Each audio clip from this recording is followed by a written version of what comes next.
Hello, xin chào các bạn đã quay trở lại với kênh YouTube Review 5 phút. Ở cuối tập 156, ngay khi phim lưu tử dẫn dắt linh hồn Vương Lâm tới một mảnh đại lục hoang vắng, gã trung niên tóc bạc kia cũng đuổi theo phía sau. Thế nhưng vừa đến, nhìn nơi này, lão bất ngờ ôm đầu rồi lẩm bẩm: Ta là ai? Ta rốt cuộc là ai? Lời lão vừa dứt, một mảnh ký ức chớp nhoáng đứt đoạn bất chợt ùa về. Đến đây, gã trung niên tóc bạc kia mới lẩm bẩm nói: nơi này là Triều Tiên Đài của Lôi Tiên giới năm đó, người đưa bổn quân tới nơi này rốt cuộc có mục đích gì? Dứt lời, hắn nhìn về hướng Vương Lâm, nâng ngón tay phải gom các sợi tơ trời đất, tụ thành một quang cầu đỏ rực như tia chớp bắn thẳng tới. Trong tình thế ngàn cân treo sợi tóc và không còn đường lui, Vương Lâm quay ngoắt người, há miệng phun mảnh vỡ đại ấn ra chắn trước ngực. Đòn va chạm tạo nên tiếng nổ ầm ầm kinh thiên động địa, đại ấn tuy không vỡ nhưng phản chấn cực mạnh, đánh thẳng vào người khiến Vương Lâm liên tiếp thổ huyết lùi lại phía sau. Chịu một đòn đó, gương mặt lộ vẻ dữ tợn, Vương Lâm gầm lên quát: muốn lấy mạng ta không dễ như vậy đâu. Dứt lời, hắn một tay giữ đại ấn, tay kia vỗ túi trữ vật gọi ra tấm bình phong sơn hà đồ. Khung cảnh thủy mặc đen trắng lập tức trải rộng đất trời, mượn sức mạnh non nước vô biên chuyển vào đại ấn để triệt tiêu dư lực của đòn tấn công. Thấy vậy, thanh niên tóc bạc cười lớn nói: sơn hà đồ ư? Chỉ có điều thắc ấn linh chỉ là đồ giỏ mà thôi. Nói rồi, hắn giơ tay phải xé mạnh về phía trước, phát ra một âm thanh xé rách chói tai, khiến cảnh tượng non nước vặn vẹo tam biến, ép Vương Lâm phải tháo chạy. Tiếp theo, gã tóc bạc kia tuyên bố nói: sơn hà đồ bản quân đã từng nghiên cứu hàng ngàn năm, cho dù là đồ thật, bản quân cũng có thể phá được. Dứt lời, hắn định bước tới đuổi theo Vương Lâm, nhưng ngay lúc đó, hắn phải khựng lại khi toàn bộ các mảnh vỡ đại lục của Lôi Tiên giới đồng loạt chấn động dữ dội. Thấy vậy, Vương Lâm lập tức thu hồi pháp bảo chuẩn bị thoát thân. Cùng lúc này, từ bốn phía xa xôi, tiếng lôi thú gầm rú vang dội. 49 mảnh vỡ đại lục đang bị kéo lại gần nhau bằng những sợi xích do vô số lôi thú kéo đến, tạo thành một đại trận hình hoa mai khổng lồ. Tức thì, nó đã tạo ra một cơn lốc xoáy khổng lồ, sinh ra lực hút kinh hoàng. Cả Lôi Tiên giới rung chuyển bước vào đợt sụp đổ đại quy mô lần thứ hai, bầu trời rách toạc ra vô số vết nứt tăm tối, mang theo cuồng phong hủy diệt. Chứng kiến cảnh tượng này, nam nữ tóc bạc kia thất thần thốt lên quát: lấy mảnh vỡ của Lôi Tiên giới sụp đổ, tạo thành trận pháp, tên này muốn đem Lôi Tiên giới này luyện thành pháp bảo sao? Còn Vương Lâm, hắn cũng buộc phải giảm tốc độ tháo chạy. Đúng lúc này, một tiếng cười dài vang lên, Viêm Lôi Tử hiện ra rồi hưng phấn nói: lão phu đã chuẩn bị hàng vạn năm, ta lấy một nửa Lôi Tiên giới làm pháp bảo, trong La Thiên tinh vực này, ai có thể là đối thủ của ta? Trọng Huyền Tử, năm đó lão phu bị người bức phải bỏ đi xa, cuối cùng sẽ có một ngày, ta sẽ đem theo tu sĩ La Thiên tinh vực, san bằng Liên Minh tinh vực.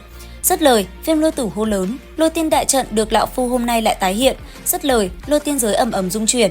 Thấy vậy, gã trung niên tóc bạc kia lẩm bẩm: luyện hóa tiên giới thành pháp bảo quả là rất thú vị, nhưng không có pháp linh thì có tác dụng gì?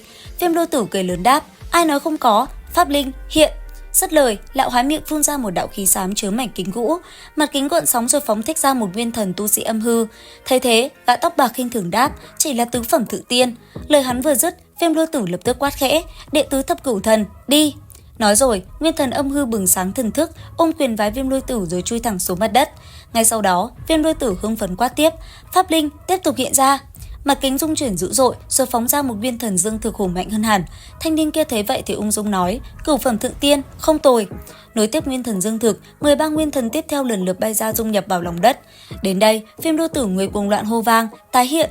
Dứt lời, một nguyên thần giáo nua bộc phát luồng nguyên lực khổng lồ hiện ra, rồi lập tức chui xuống lòng đất. Vương Lâm thấy vậy thì thầm kinh hãi nhận ra đây là tu sĩ Khuyên Niết.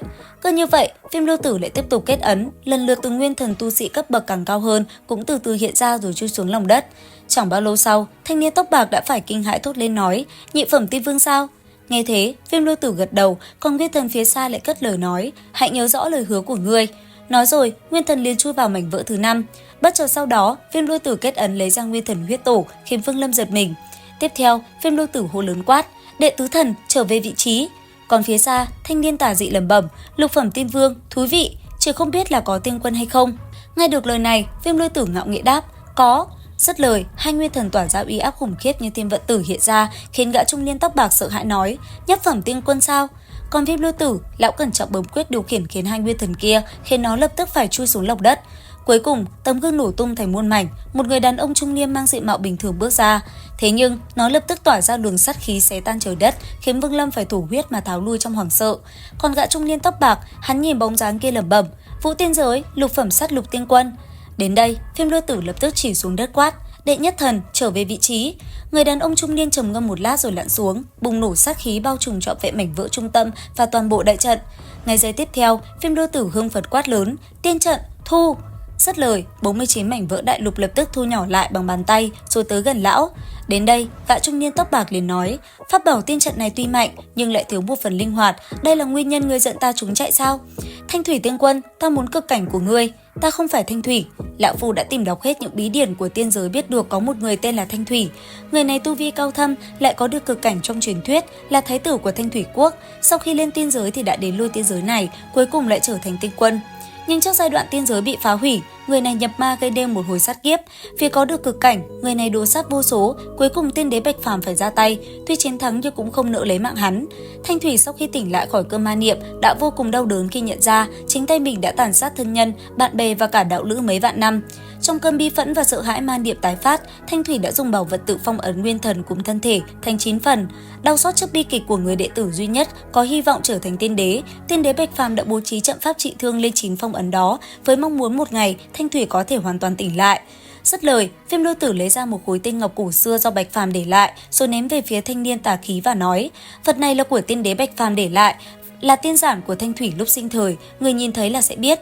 Ngay lập tức, gã trung niên tóc bạc đón lấy tiên giản, ánh mắt từ mê man bỗng chuyển sang dữ tợn. Hắn nuốt chửng khối ngọc giản vào bụng, rồi gầm lên một tiếng kinh thiên động địa. Tiếng thét xé toạc hư không, tạo thành cuồng lôi cùng âm phong bạo tố cuốn ngược về phía Viêm Lôi Tử.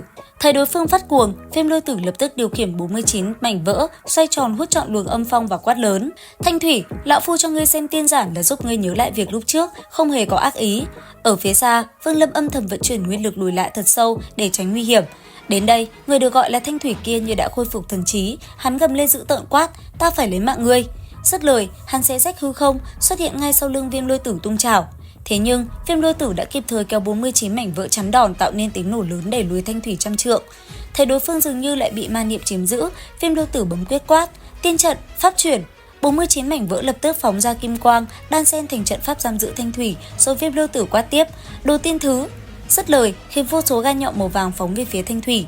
Bị thương nặng, vẻ dữ tợn xen lẫn bi ai ngập tràn trong mắt Thanh Thủy, hắn căm phẫn thốt lên quát: "Ta vốn đã quên việc năm đó, ngươi lại làm cho ta nhớ lại."